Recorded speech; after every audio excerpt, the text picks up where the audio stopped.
My mom has really been on the like nervous system regulation train right now. She's really been on it's essentially inner child work, but it's a little bit more methodical and intentional and has an emphasis on soothing the nervous system. She's calling it parts work, or she's not calling it. It's like a whole thing.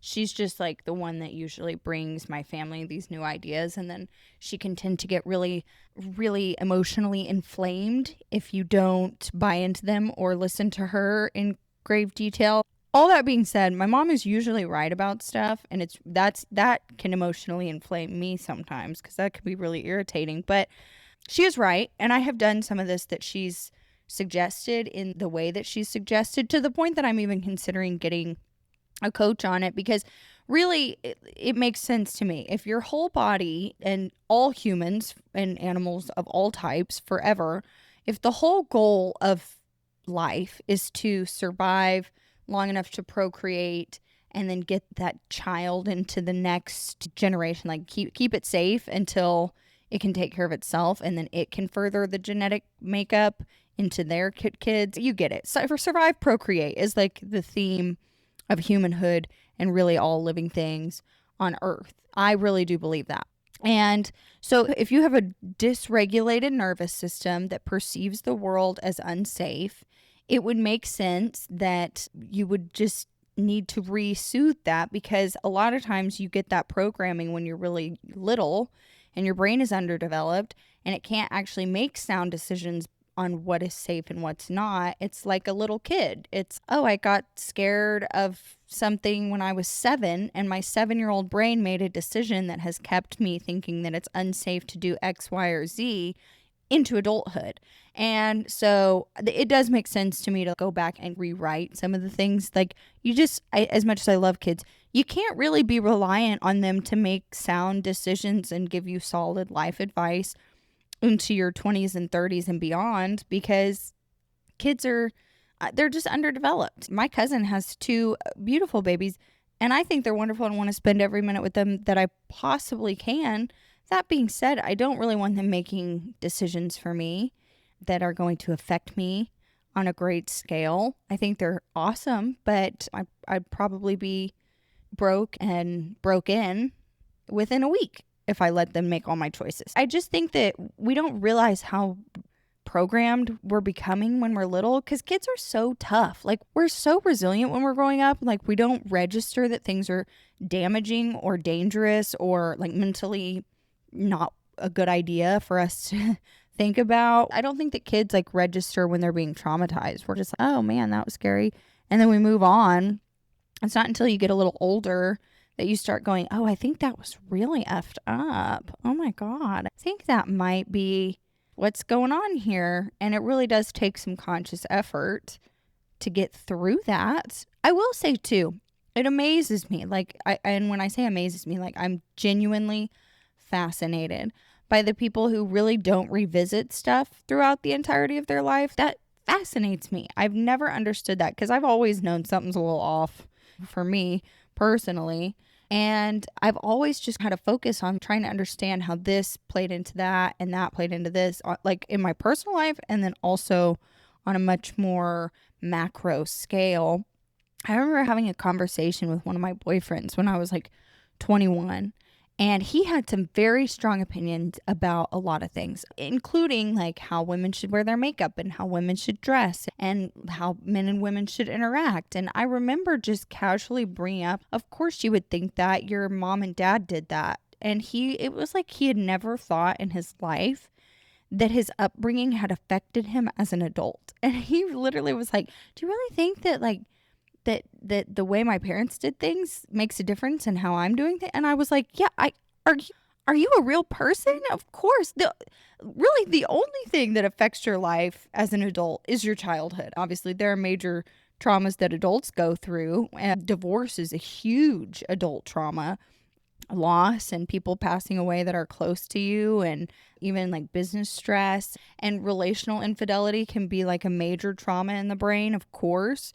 But you're already developed at that point. It's really like the first 25 years of your life. And furthermore, I would say like 0 to, I would say 18 is really fundamental, like very key. And a lot of what goes on in that first 18 years of your life, or even less, I would say, like 0 to 6, I've heard some people say that you're basically programmed by the time you get to 6, which is not fair because I don't hardly remember that much prior to 6 years old. That's not fair.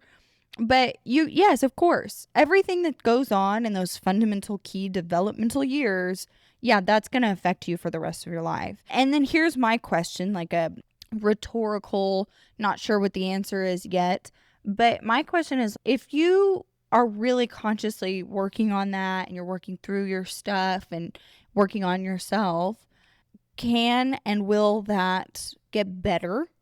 And how much of it can you actually get rid of? Because let me explain why I think about that. I know for a fact that working on things that affected me as a child helps 100%. And I have seen the difference in my own life and the way that I think, the way that I live, the things that I value that I'm angry at. I know there have been some things that I have really worked through, like genuinely worked through and forgiven. But there are some things that like I just don't know if you can actually get to. And there are some things that I'm like, I've worked on this like a lot. And there are still things that can happen that can trigger a certain thing. And I still feel similar, maybe not quite as intensely, but there are still flashes of like maybe unforgiveness or shame for a certain situation. I'm like, I've worked on this so much, like I'm worn out. I don't want to keep on having to bark up that tree. And it makes me wonder, I'm like, can I ever actually like fully get this out and healed? Or is that just going to be a part of how I do life now? For that, I don't have a great answer. I seriously wonder if you can heal up to a certain point. You can get to a certain point, and it might be a really great point, but I do wonder if there's like a cutoff in a sense. I don't know if that's making sense, but maybe like a little cutoff. Yeah, you've done well, but that's about as far as you can go. There's always going to be some residue from childhood or from that major thing that is going to at least flash through your brain. And tell me if you know what I'm talking about, but there are times where you remember something, it's almost like you can feel it in your body, whatever it is, unforgiveness, anger, shame, whatever that feeling is. And you can like literally feel like you're back in it. You're reliving it basically when it comes up or when you get triggered or you're just thinking about it. And it's still within your body. And then I do believe that you can work on that to the point that if and when that happens, like you get triggered, you think about it, whatever, it's not necessarily in your body. Like you're still thinking about it and you feel certain things and you have that in your head, but it might not cause such a visceral nervous system response as it once did. I hope that's making sense. I do think you can definitely do that. And I think that does go back to the original point of like nervous system regulation and getting to where even if you do have those memories and you still feel some type of way about them, your body isn't perceiving it as dangerous. Like it's not a scary, dangerous, seek safety and shelter, fight, flight, or freeze type of thing.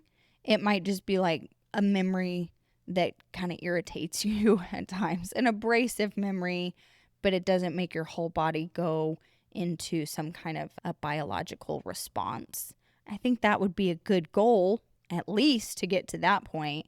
But then again, trying to get some light on those things, like exposing where those things are, it does take some conscious effort. I do think you get better at it. And if you're like me, you almost go through, like you wake up to the idea of catching your thoughts and paying attention to them